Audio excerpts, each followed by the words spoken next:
ஆக்சுவலாக வந்து ஒரு சாங் வந்து ப்ரொடக்ஷன் பண்ணிட்டுருக்கேன். இது எனக்கு தெரிஞ்சு ஒரு 7 மாதமாக ஒர்க் பண்ணிகிட்ருக்கேன். இன்னும் அந்த ட்ராக் வந்து ஃபினிஷ் ஆகல. அதுக்கு முக்கிய காரணம் வந்து நான் தான். ஏன்னா இன்னும் என்ன ஆட் பண்ணலாம், இன்னும் கொஞ்சம் என்ன ஆட் பண்ணலாம், இன்னும் ஒரு இன்ஸ்ட்ருமெண்ட்ஸ் இருந்தால் ஆட் பண்ணிவிட்டு இன்னும் கொஞ்சம் என்ன பெட்டர்மெண்ட்டாக வருமா அப்படின்ற மாதிரி யோசிச்சுட்டே இருந்தேன். அது சீக்கிரமாக கொஞ்சம் என்ன சொல்கிறதுன்னா சாட்டிஸ்ஃபேக்ஷனு சீக்கிரமாக எனக்கு என் மைண்டுக்கு வந்து சீக்கிரமாக ஆகாது. அதெல்லாம் கொஞ்சம் இது டைம் இழுத்துகிட்டே இருக்குது. நானும் இந்த சாங்கை சீக்கிரமாக ரிலீஸ் பண்ணணும் தான் பார்க்குறேன். கொஞ்சம் டைம் இழுத்துகிட்டே இருக்குது. இந்த சாங் உங்களுக்கு ஆல்ரெடி ஒரு போஸ்ட் மட்டும் ரிலீஸ் பண்ணியிருந்தேன். அப்புறம் ஃபர்தராக அது கொஞ்சம் ஸ்டாப் பண்ணிவிட்டு வேறு ஃபிலிம்ஸோட ஒர்க்கெல்லாம் பண்ணிகிட்டு இருந்தேன். அப்புறம் வேறு ஃபிலிம்ஸோட போஸ்ட் ப்ரொடக்ஷன்லாம் கொஞ்சம் கொஞ்சமாக முடிய சரி இந்த சாங்கை இப்போ திரும்பி எடுத்து ஒர்க் பண்ணலாம் அப்படின்ட்டு ஆல்மோஸ்ட் ஒரு 50 ட்ராக் வந்து பண்ணிட்டேன். அப்படி பண்ணிவிட்டு திரும்பி அகெயின் வந்து இப்போ ஒரு சுச்சுவேஷனுக்கு வந்திருக்கு. இப்போ ஓரளவுக்கு பெட்டர்மெண்ட் ஆகிருக்கு முதல் விட. இப்போ மேபி நீங்கள் கேட்டால் தான் உங்களுக்கு தெரியாது ஒர்க் அவுட் ஆகுமா இல்லையான்னு. ஆக்சுவலாக இந்த சாங்குக்கு பின்னாடி ஒரு சின்ன ஸ்டோரி இருக்குது. எப்படின்னா த பர்த் ஆஃப் ரதியே. இந்த ரதியன்ற சாங் வந்து எப்படி க்ரியேட் ஆச்சுன்றது தான் இந்த ஐடியா. கேட்க போரிங்காக இருந்தாலும் கொஞ்சம் கஷ்டப்பட்டு கேட்டுங்க. ஒரு சின்ன ஐடியா தான் இது. ஒரு நாள் நான் என்ன பண்ணேன், நானும் என் சிஸ்டரும் மாலுக்கு போய்ட்டு ட்ரெஸ் எல்லாம் பர்ச்சேஸ் பண்ணிவிட்டு வந்துட்டு இருக்கிறப்ப அங்கே ஒரு ஐஸ்கிரீம் பார்லரில் ஒன்று இருந்துச்சு. ஸோ அங்கே போய்ட்டு ஐஸ்கிரீம் நானும் அவளும் சாப்பிட்ருந்தோம். சாப்பிட்டு ஒரு 2-3 ஃபோட்டோஸ் எல்லாம் எடுத்துகிட்டு வந்தேன். அப்புறம் அவளுக்கு எடுத்து கொடுத்துட்டு இருந்தேன்.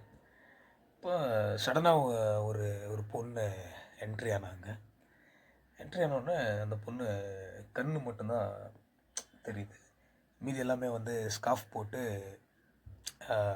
மூடிட்டு இருந்தா. அந்த கண்ணு மட்டும்தான் எனக்கு கரெக்டாக தெரியுது. பிளிங்க் ஆகிட்டு இருந்துச்சு. அப்புறம் நான் ஐஸ்கிரீம் சாப்பிட்ருந்தேன். அப்புறம் அந்த டேபிள் வச்சுட்டு அந்த பொண்ணு பார்த்துட்டு இருந்தா. அவன் வந்துட்டு அந்த ஸ்கார்ஃபை ஒன்று ஒன்றா ரிமூவ் பண்ணிட்டு இருந்தா. அது அவ்வளோ அழகாக இருந்துச்சு. அப்புறம் அந்த பொண்ணு நேராக நடந்து என் கிட்டே வந்தா. எனக்கு ஒரு மாதிரி எக்ஸைட்மெண்ட்டாக இருந்துச்சு. நான் அந்த பொண்ணு நம்ம கிட்டே வரா அப்படின்ற மாதிரி வந்துட்டு நான் இப்போ ஒரு கேப் ஒன்று போட்டிருந்தேன். எங்கன்னா வெளியே போகணுன்னா சும்மா ஒரு கேப் ஒன்று போட்டு, முடி அதிகமாக இருக்கிறதால கேப் ஒன்று போட்டு போயிடுவேன். அந்த பொண்ணு ஸ்ட்ரெயிட்டாக வந்துட்டு இங்கே கோன் கிடைக்குமா அப்படின்னா. எனக்கு ஒரே அசிங்கமாக போச்சு. நான் பார்த்துட்டு இல்லைங்க பக்கத்தில் கேளுங்க அப்படின்னா. ஓ சாரிங்க, நான் கடைக்காரன் நினச்சிட்டு பேசிட்டேன் அப்படின்ட்டா. அப்புறம் என் தங்கச்சி வந்து பயங்கரமாக கலாய்ச்சி ஐஸ்விக்கிற மாதிரி ரன்னி இந்த ஐஸ்வி நாள்லேருந்து என் கூட வராது அப்படின்னு என்னை பயங்கரமாக கலாய்ச்சி விட்டான். சரி நான் சைலண்ட்டாக அந்த பொண்ணை பார்த்துட்டு இருந்தேன். அப்புறம் அந்த ஐஸ்கிரீம் வாங்கிட்டு நடந்து அவள் லிஃப்ட்டில் போயிட்டா. அப்புறம் நான் அதை பார்த்துட்டு இருந்தேன். சரி இதுக்கும் இந்த சாங்குக்கும் என்னடா சம்மந்தம்னு நீங்கள் கேட்டிங்கன்னா, அங்கே தான் ஒரு விஷயம் நான் பார்த்தேன். அந்த ஐஸ்கிரீம் வாங்கிட்டு அந்த பொண்ணு வந்துட்டு பின்னாடி சுற்றி சில பசங்க இருக்காங்க. அவங்க அந்த பொண்ணோட ஃப்ரெண்ட்ஸுங்க ஒரு 4 பொண்ணுங்க இருக்காங்க. யார் அங்கே பக்கத்தில் இருந்தாலும் இல்லைனாலும் அந்த பொண்ணு வந்து அந்த ஐஸ்கிரீம் வந்து ஒரு ஒரு குழந்தைக்கு வாங்கி கொடுத்தா அது எப்படி சாப்பிடும்.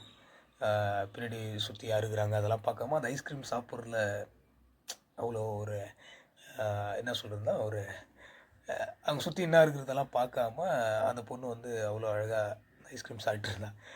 அது எனக்கு பயங்கரமாக ஒரு அழகாக தெரிஞ்சுது.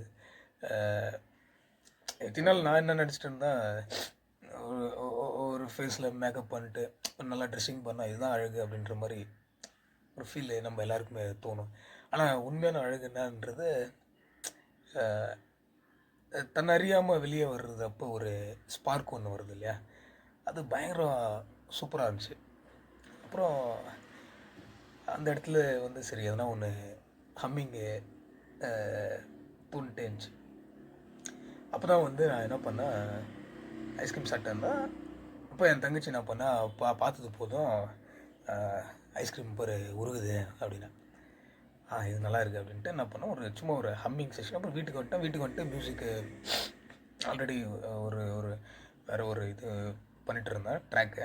அப்போ சடனாக வந்து இந்த விஷயம்லாம் மைண்டில் ஓடுனதால சரி இதுவே நம்ம ட்ரை பண்ணலாம் ஒரு ஐடியாவா அப்படின்னு நினச்சிட்டு ஒரு ட்ராக் ஒன்று ரெடி பண்ணேன். அந்த ட்ராக் ரெடி பண்ணிவிட்டு சும்மா ஒரு 2 மெலோடி மட்டும் ஒரு ஒரு ஒரு ஹுக் லைன் மட்டும் மாட்டுச்சு. அந்த ஹுக் லைனோட வோக்கல் மட்டும் ரெக்கார்ட் பண்ணிவிட்டு அப்படியே வச்சுட்டு இதுக்கு லிரிக்ஸ் எல்லாம் எதுவுமே இல்லை. அப்புறம் அப்பப்போ இதை பாடி பார்த்துட்டு கொஞ்சம் ரெக்கார்ட் பண்ணிவிட்டு சரி வேறு எதுவும் சேர்க்கலாமா அப்படின்ட்டு இது டெவலப் ஆகாமல் இருந்துச்சு. அப்புறம் இன்னொரு நாள் தான் வந்து நான் என்ன பண்ணேன், அந்த அதே இன்சிடெண்ட்டை திரும்பி ரீகால் பண்ணி யோசித்து பார்த்துருக்கிறப்ப தான் எனக்கு இந்த சாங்கோட லிரிக்ஸ் எழுதுறதுக்கான ஃபுல் ஐடியா வந்துச்சு. அப்போ அந்த ஐடியாவை வச்சு ஃபுல்லு சாங்கு ஒரு ஸ்ட்ரக்சர் பண்ணி ஃபுல் இந்த மெலோடியை கம்போஸ் பண்ணிவிட்டு ரெக்கார்ட் பண்ணேன். அதுதான் வந்து இப்போ ப்ரொடியூஸ் பண்ணி முடிஞ்சிருக்கேன். ஃபஸ்ட்டு இது பிளாங்காக ஆரம்பித்த ஒரு ஐடியா. இது எங்கேருந்து ஸ்டார்ட் பண்ணி அப்படிலாம் எப்பயுமே வந்து ஒரு ஐடியா இருக்கும். அந்த ஐடியா வச்சு அந்த சாங் ரெடி பண்ணுவேன். இதில் வந்து ஐடியாவே இல்லை, ஜஸ்ட் ஒரு ஸ்பார்க்கு, அந்த ஒரு சின்ன ஒரு ஐடியா, அந்த பொண்ணை பார்த்தது அந்த விஷயம், அதை வச்சு சரி ஒரு சாங் கம்போஸ் பண்ணலாம், அங்கேருந்து ஒரு ஐடியாஸ் இது பண்ணால் எப்படி இருக்கும் அப்படின்னு பண்ணால் திரும்பி அந்த இன்சிடெண்ட் வந்து அகெயின் இன்னொரு நாள் ஒரு பீச்சுக்கு போயிட்டு ஒரு டீ குடிச்சிட்டு நார்மலாக பைக்கில் வந்துட்டுருக்கிறப்ப ஸ்பீடாக வந்துட்டுருக்கிறப்ப ஒரு கிராஸ் ஓவரில் வந்து சடனாக 2 பொண்ணுங்க வந்து அந்த கிராஸ் பண்ணோடனே ஃபுல்லு பிரேக் பிடிச்சோம். அந்த அதில் ஒரு பொண்ணு சேம் அதேமாரி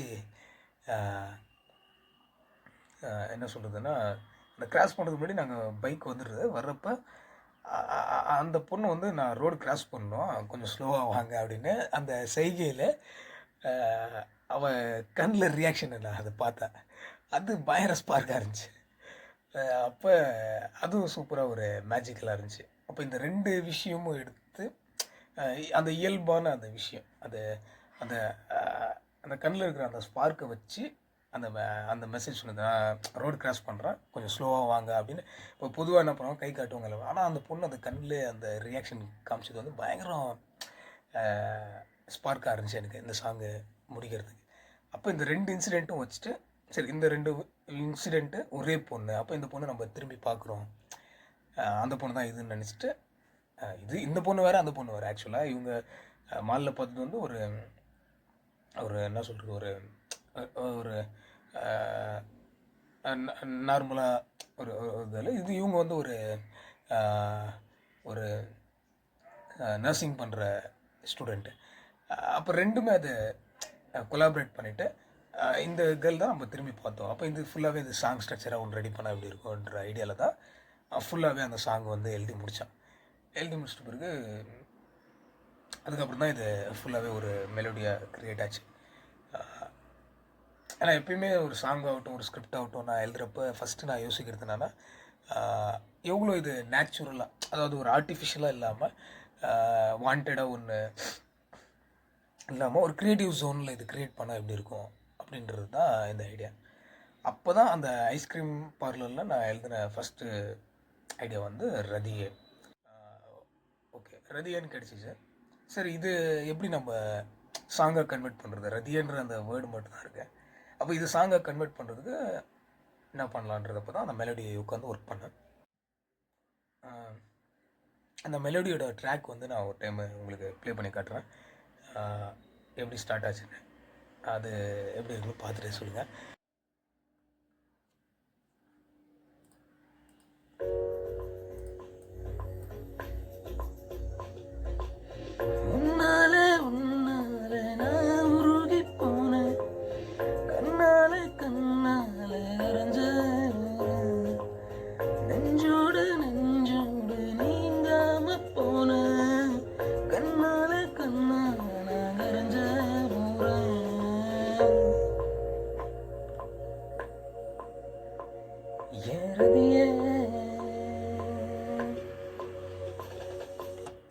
தான் அந்த ஐடியா ஆக்சுவலாக. இந்த ஹுக் லைன் மட்டும் தான் இருந்துச்சு ஆக்சுவலாக ஃபஸ்ட்டு கம்போஸ் பண்ணுறப்ப. இது எப்படி இருந்துச்சுன்னா, இது லிரிக்ஸ் இப்போ ரீசெண்டாக எழுதுனது, அந்த ஐஸ்கிரீம் உருகுந்து இதெல்லாம் வச்சு எழுதின லிரிக்ஸு. அதுக்கு முன்னாடி நான் இது இருந்த செக்ஷன் என்னன்னா, இது மட்டும் தான் பாடி வச்சிருந்தேன்.